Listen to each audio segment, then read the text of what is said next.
Stories of World War II and the Holocaust were not part of my childhood. I grew up in the British colony of Bermuda, in the only Jewish family to have ever lived on the island for 4 generations. My brother Joe and I basked in the love of my grandparents, Ida Swig and Meyer Malloy. Gramp was a businessman, social activist, and a true party animal. My mom, their oldest daughter, Estelle, was a soft-spoken island girl. She attended Bermuda High School for Girls, as did I, and she married Aaron Levine, my dad, who worked in the mini shopping mall, the first of its kind on the island, that my grandfather had built and managed. Life in Bermuda was peaceful, and when Dad decided to move us back to the States to be part of a New York Jewish community, I was more than sad. Ironically, I ended up working for Jewish organizations for years. Shortly after the Oklahoma City bombing, I became the community and media director at Tulsa's Jewish Federation, where the Oklahoma FBI trained me in security. I coached Holocaust survivors also on how to tell their stories. Stunned that they had never told these stories, even to their own families, I called my dad in Cincinnati, and he said, "Well, I never told you my stories either." And when he heard about the FBI training me, he hopped on a plane and was there the next day. Born in Boston of Ukrainian, Latvian immigrants, Dad had always pursued the American dream, graduated from Harvard University, and married his college sweetheart. He never spoke about being a military intelligence officer during World War II. But in Tulsa, Dad finally shared that he'd interrogated Nazi prisoners of war, liberated death camps, and that he'd saved his wartime letters in a small file cabinet in the back of his closet. It's an honor to have fellow Chattanoogans read these letters and share Dad's story in a one-of-a-kind history lesson, increasingly relevant today.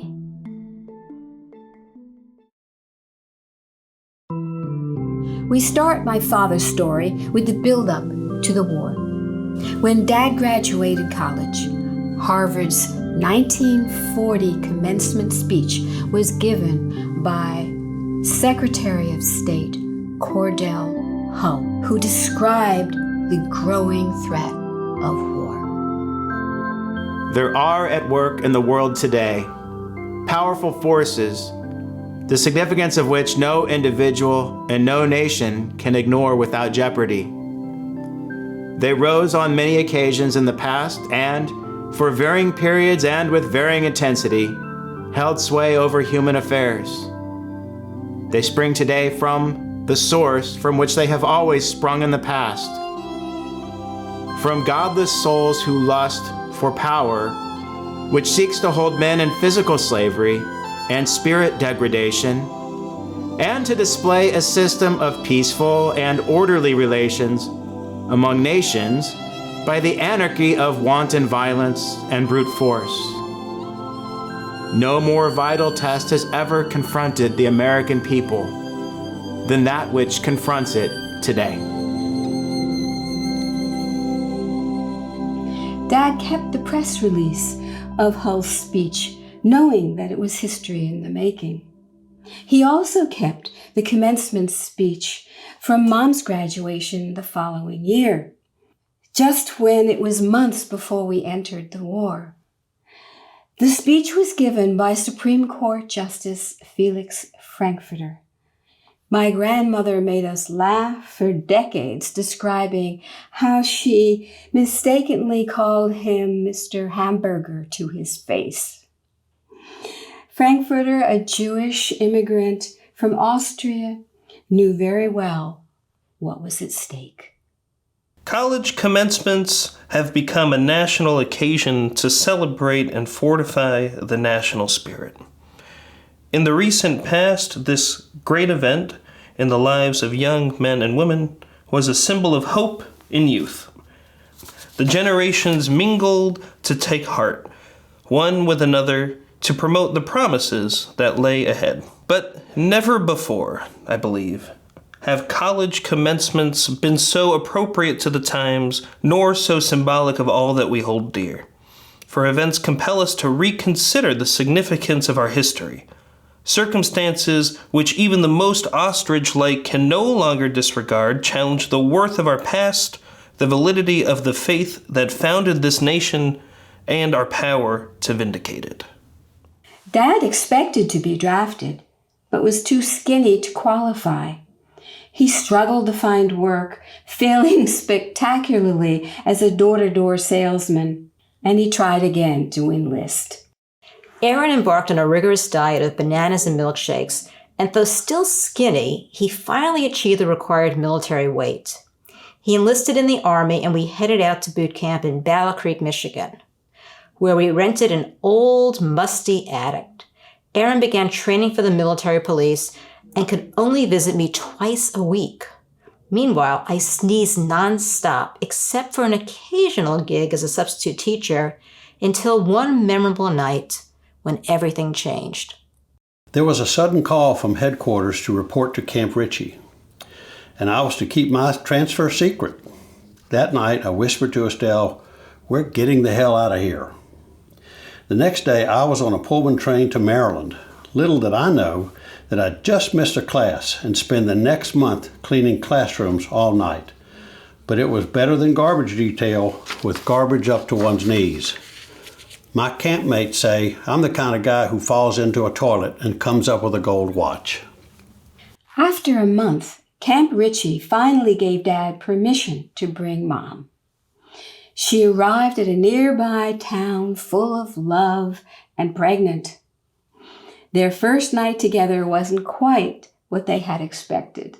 The sergeant in charge of my detail did not want to give me a pass since I'd been up since midnight cleaning classrooms, but I guess he saw the desperation in my eyes. I took the bus and dropped into Estelle's arms in our hotel room. The phone rang, and the hotel manager wanted to know if I had a woman in my room. "You're damn right. She's my wife." I ran downstairs with murder in my eyes and my marriage certificate in my hand and straightened him out. Camp Ritchie was a secret military intelligence training camp that recruited Jewish young men whose families had fled Nazi Germany.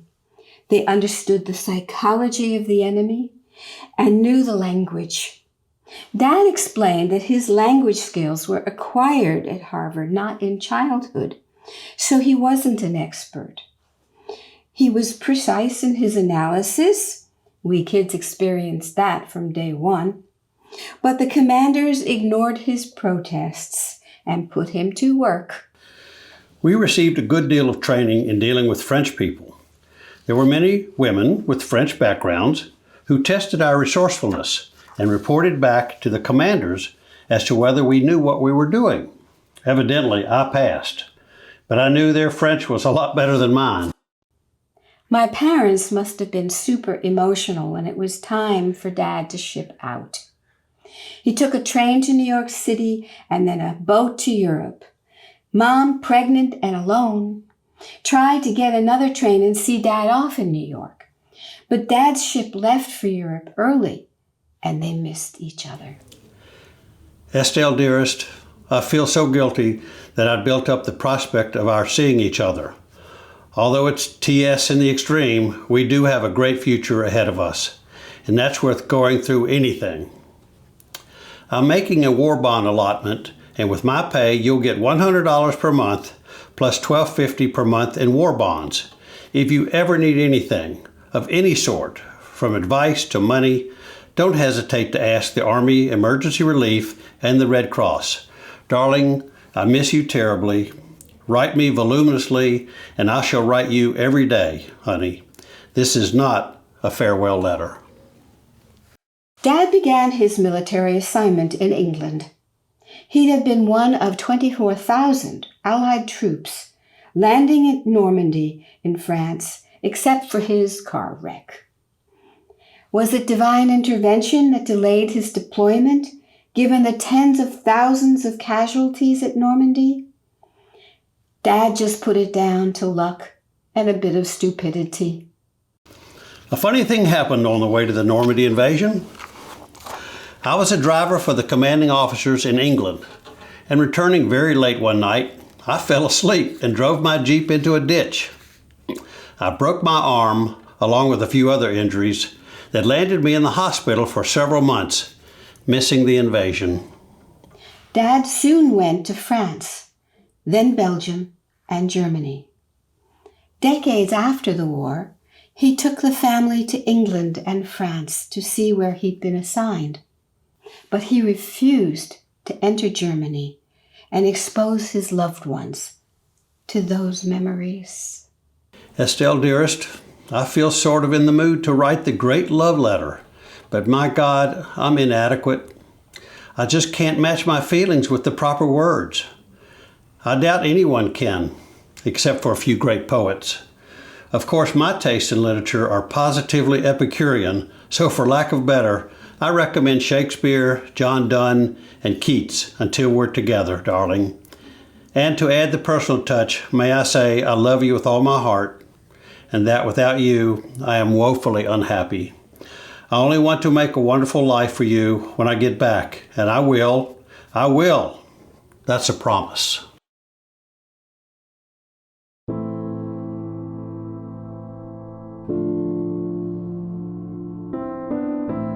Many people think that the Nazi death camps were created during World War II. But the destruction began long before the war. The United States Holocaust Museum reports that starting in 1933, Germany established 20,000 camps to imprison millions of victims. These camps were used for a range of purposes, including forced labor camps, transit camps, which served as temporary way stations, and killing centers built primarily or exclusively for mass murder. After Germany's annexation of Austria in March of 1938, the Nazis arrested German and Austrian Jews and put them in jail. Following the German invasion of Poland in September of 1939, the Nazis opened forced labor camps, where thousands of prisoners died from exhaustion, starvation, and exposure. Long before the United States entered the war, European newspapers covered every major military battle. They were also reported in Bermuda's Royal Gazette and Colonist Daily. I can only imagine the response by my grandparents, whose families had immigrated from Eastern Europe. Oh dear, when they read descriptions like this one by a Reuters news reporter. The liquidation of the Warsaw Ghetto by the Germans is being speeded up. It is intended to empty the ghetto altogether and close it before the spring. The methods used are most brutal and inhumane. A similar extermination of Jews is going on all over Poland. You must rouse the whole world to action. Only 200,000 remain, and they are threatened with annihilation. Grant was one of Bermuda's first professional realtors, and he passionately found housing for American military staff and Jews fleeing London, England. Many of them sent their wives and their children to the island when they heard of the incredible destruction in Paris. Many Jews were dragged from their homes. Others were ejected from the hospital. At the Rothschild Hospital, Herr Dinneker, renowned for his sadism at the Jewish camp at Compiègne, personally directed the evacuation with a whip in his hands. Among the patients who were thrown out of this hospital, a cancer case. This person had been operated on 12 hours before. A woman beside whose bed the police stood while she was being delivered of a child. 300 suicides were recorded. Jewesses were seen to throw their babies out of 6th floor windows, then jump to their death, screaming wildly. Bermuda newspapers reported a joint Allied declaration condemning the atrocities committed on the Jewish people. British Parliament debated Jewish rescuing. The head of the Church of England demanded that they go beyond debate, but he focused less on rescuing Jews than on the burden of Jewish refugees. Although the Jewish aspect was the most horrible feature, it was only one feature of a much bigger problem. Over 150,000 refugees had been admitted before and during the war, and all have to be fed and cared for. Britain is not self-supporting. Every ounce of food now brought here is brought by the blood and sweat of British soldiers. Whatever our wishes, there must be limits to the steps we can take. Days later, Parliament announced an international refugee conference to be held in Bermuda. Despite being the island's most prominent Jew, Graham's request to attend was rejected, as were all requests from Jewish refugees. Nothing noteworthy came out of this conference. They should have heard from someone like Polish Holocaust survivor Leon Wiesband.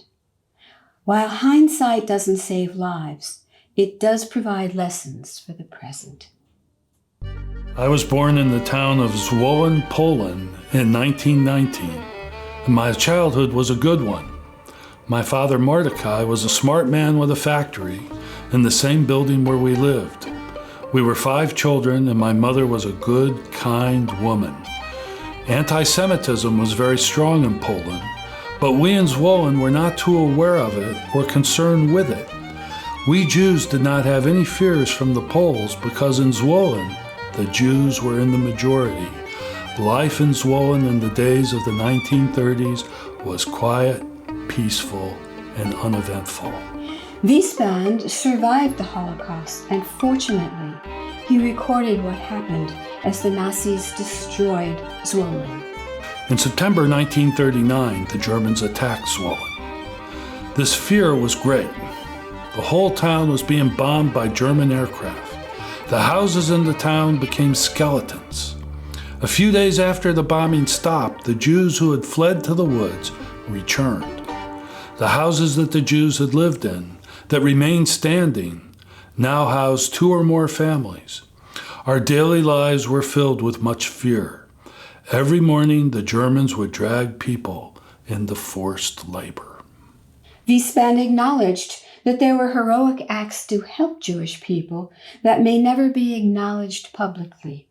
But he also illustrates how the Nazis' drive to exterminate Jews was all-encompassing. 6 a.m, the sirens sounded off as the warning that all Jews should leave their homes and come to the marketplace. There was tumult running from all sides. Mothers with infants in their arms, men and women, each with their meager pack of valuables in hand. Everyone running into the marketplace, which was surrounded by a cordon of gendarmes, SS men, and Ukrainians. Those who could not or did not run fast were shot on the spot. The town looked like a slaughterhouse. Bedding, other Jewish household goods, and dead bodies were all intertwined and lying in the streets. The cries and screams were heartbreaking. Jews who were still alive were ordered to clean up the mess. Wagons moved slowly with arms and legs hanging down, blood still streaming from them. The bodies not dumped along the way ended up buried in one mass grave. Dad's letter described this as proof of the existence of evil. The Gestapos chose 100 young men from the workload. A son would recognize the corpse of his father, or a brother would recognize the body of his sister, but we could not cry. Suddenly, from one of the wagons, a gendarme named Carl brought 2 small children. We did not realize what would happen. He played with the children, then he took out his gun. He shot them. The murderous voice of the much-hated lieutenant read the declaration of the fate of the remaining Jews. Most of them were lined up and marched to concentration camps.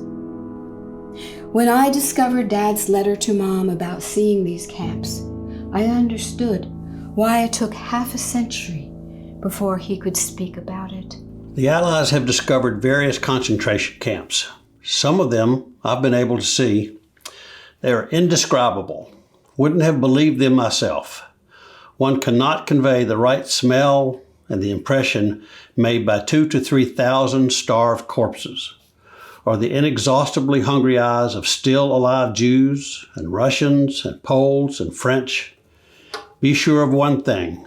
Terror in the Middle Ages was a child's play compared to this. I saw GIs standing around just staring, unable to express their anger and hatred toward the Nazis. And these were GIs normally careless about the civilians around them. None of us will ever forget.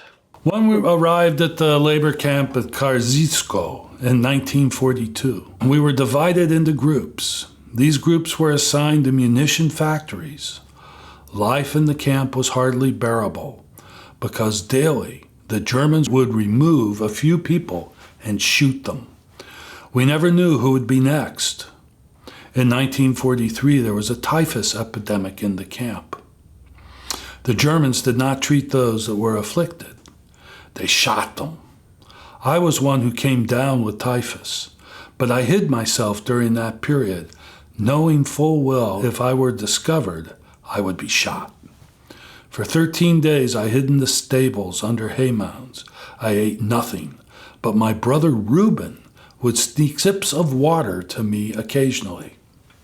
Every day, the Nazis sent 60, 70, or 80 people to nearby death camps to facilitate the final solution, their term for genocide of the Jews. Many prisoners, including Wiesband and his brother, were sent to Buchenwald, a huge compound with 130 satellite camps holding almost 250,000 prisoners from 30 countries from 1937 to 1945. We rode for 3 or 4 days in closed freight cars on a train with about 150 people in the car. We never left. We ate, slept, and did all natural body functions there. The stench was almost unbearable. When we arrived at Buchenwald, we were divided into groups of 50. We were sent to be shaved and showered. Since we had heard stories about the gas chamber lines, we were certain that this was now our fate. We got into the showers, which were strong sprays heavy with chlorine. Our eyes and skin burned. We were sure this was the end, and most of us said the prayer for the dead. I could not find my brother. Everyone looked alike in the striped uniforms they issued. We were all given numbers. My number was 67553. The Allies were closing in on the Nazis, who began to retreat. They liquidated the camps and left no witnesses. The trauma was incredible. Hear Wiesband speak of it, and while he may have mistaken the times and dates, there's no mistaking the incredible inhumanity. In March of 1945, the Germans moved us out of Schlieben because the American army was approaching. My group was moved to Gross Rosen by wagons in the nighttime. It took us 3 days to get there. At Gross Rosen, the sight was devastating. There were thousands of bodies lined up and piled one on top of the other. We could see some were still barely alive. We noticed an occasional arm or leg move. We were so animal-like in our behavior because of our hunger that we searched the dead and the near dead to see if there might be a hidden piece of bread in their pockets. We only remained in Gross Rosen for a few weeks. The Germans were getting desperate because the Americans were approaching from one side, the Russians from the other. The Germans force-marched the prisoners from Gross Rosen towards Czechoslovakia. The prisoners walked on bare feet for almost 3 weeks. With almost nothing to eat, many prisoners began to swell from starvation. Some were left to die by the wayside, others were shot. On May 5th, we arrived in Nixdorf, and the Germans locked us up in the stable. They had decided to set fire to the stable and burn us alive. The mayor of the small town did not want to give us his permission for this ultimate act of horror. On May 7th, after dark, the Germans fled and left us there. On May 8th, 1945, the American army arrived and set us free. What a memorable moment that was. Towards the end of the war, Dad described stumbling on the entrance to Nordhausen. The camp was buried under a hill next to a hospital to avoid bombing by the Allies. The huge complex was without access to sanitation, medical care, or food. Dad described what it was like to open the door, and I don't think he ever completely recovered. Nordhausen was the scene of concentration camp leftovers. We saw thousands of bodies in one place. The sight and smell are still with me. The gruesome details I'll omit. Suffice it to say that gruesome is a weak word for infants and old folks. These are terrible, disgusting, horrifying. For instance, I'm pretty skinny, but against those starved French and Poles still alive, I'm a veritable Charles Atlas, a magnificent specimen. One hardly believes these things until one sees them. I often think of the so-called horrors of war, and the psychological strain is great.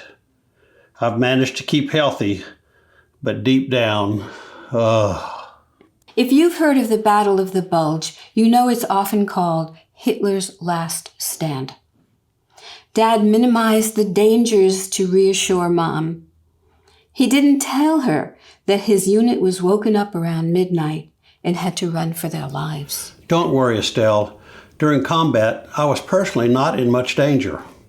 Once, we were strafed by a plane. We heard the bullet whistles and took off pretty fast. We were harassed from the air several times, a rather terrifying experience. We've also been shelled, a disgusting feeling. But most German soldiers I've seen were usually dead ones, or in the very large majority, prisoners. As the Allies advanced further, Germany's cities were bombed and its armies dissolved. The destruction in Germany that ended the war was catastrophic. Dad meditated on the uniqueness and ugliness of the war and its disastrous consequences.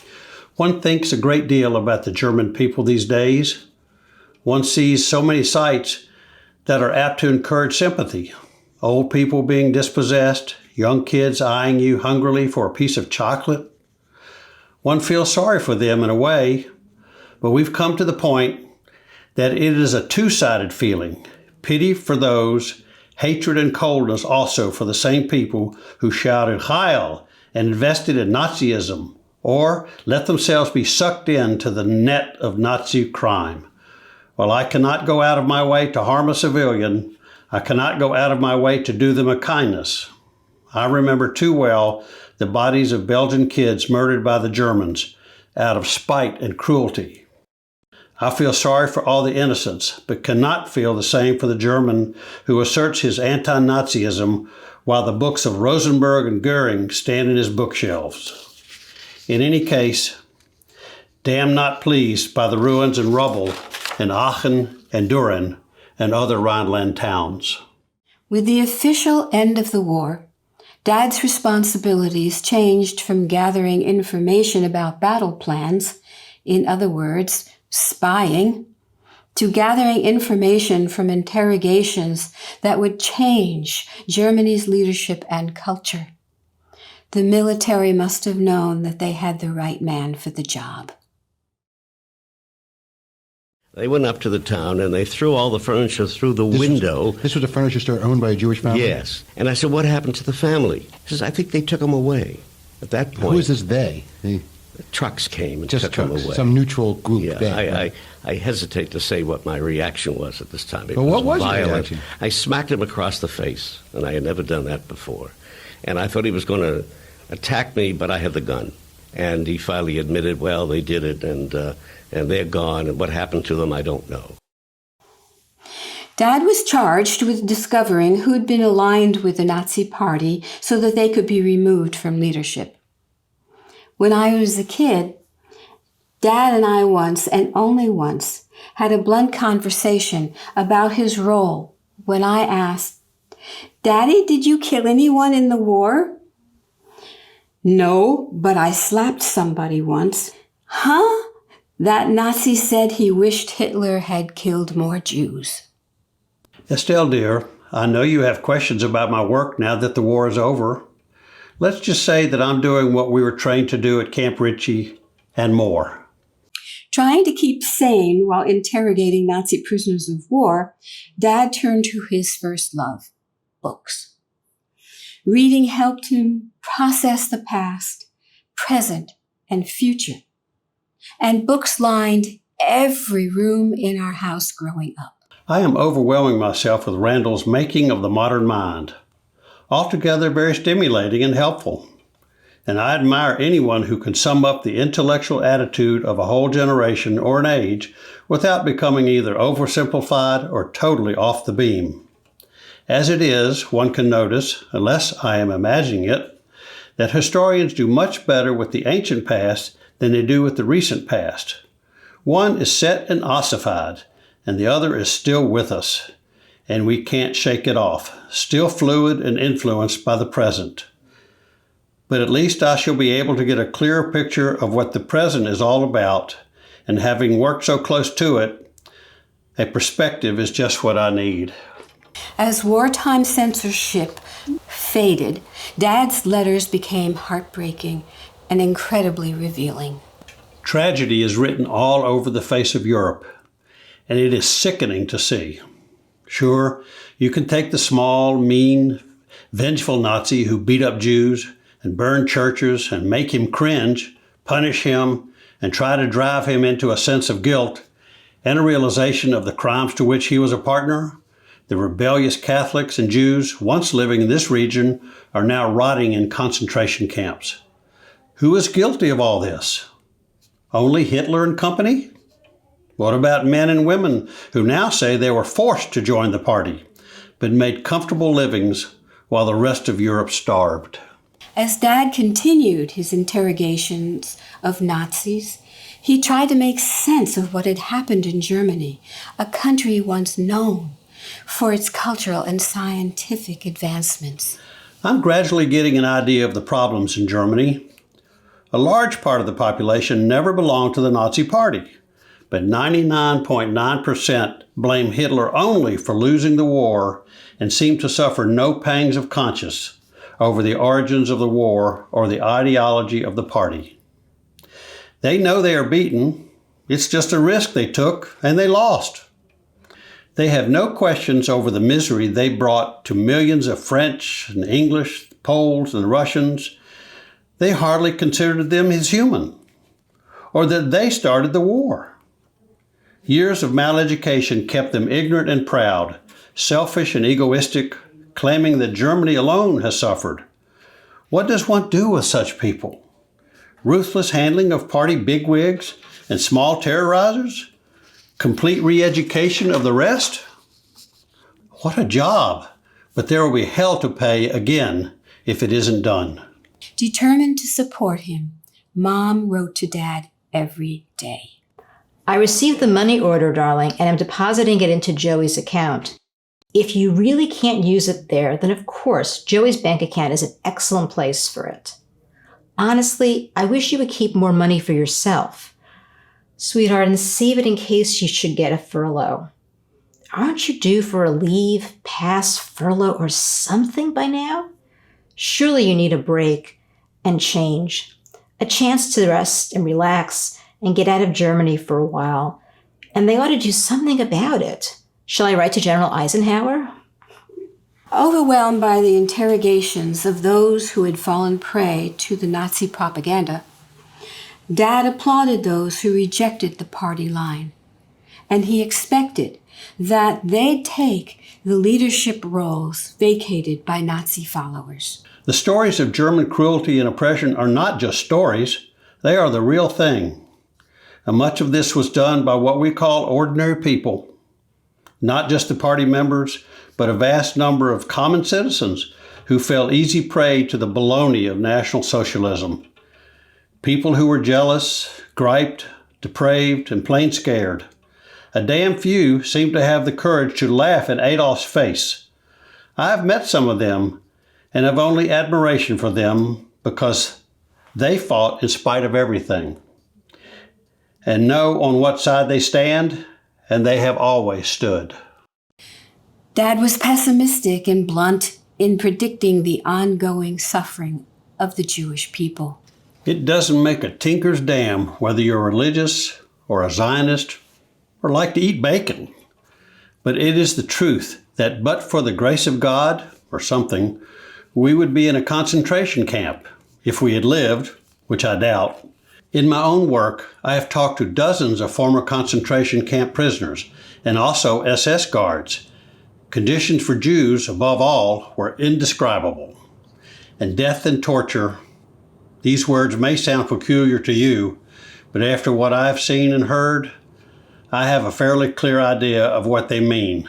Death and torture were a matter of course, and the reign of terror continues. The fate of the region's Jewish survivors truly worried Dad. What would happen to them after liberation? Many survivors were herded temporarily into camps.